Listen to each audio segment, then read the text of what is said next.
1991 оноос эхлэн Саксан бөмбөгийн шүүгчээр ажиллаж үндэсний дээдлэгийн тэмцээнээс хүүхэд багчуудын тэмцээнг бүхэл тэмцээн уралдааныг шүүж дэнсэлсэн Саксан бөмбөгийн хүрээнд Жаажа хэмээн хүндлэгдсэн улсын шүүгч Инх сайхан өөрийн нэрмж тэмцээнээ 4 дахь удаа зохион байгуулж байна.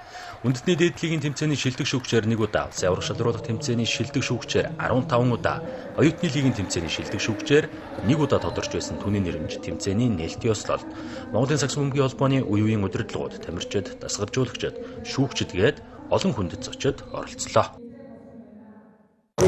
Маш их баяртай байна. Би 1991 оноос Монголын Саксан бөмбөгийн холбоонд шүүгчээр ирсэн. Тэрнээс би дасгал руу 35 жил энэ спортоо шүүгээд ирсэн.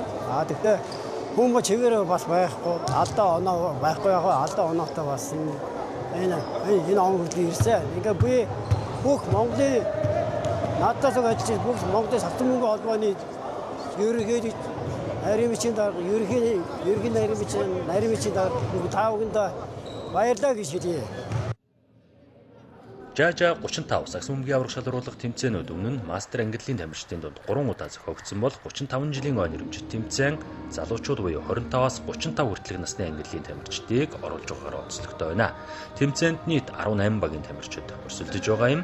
Медалийн төлөв тоглолтууд ням баригт болсноор Жаажа 35 тэмцээн өндөрлөнө.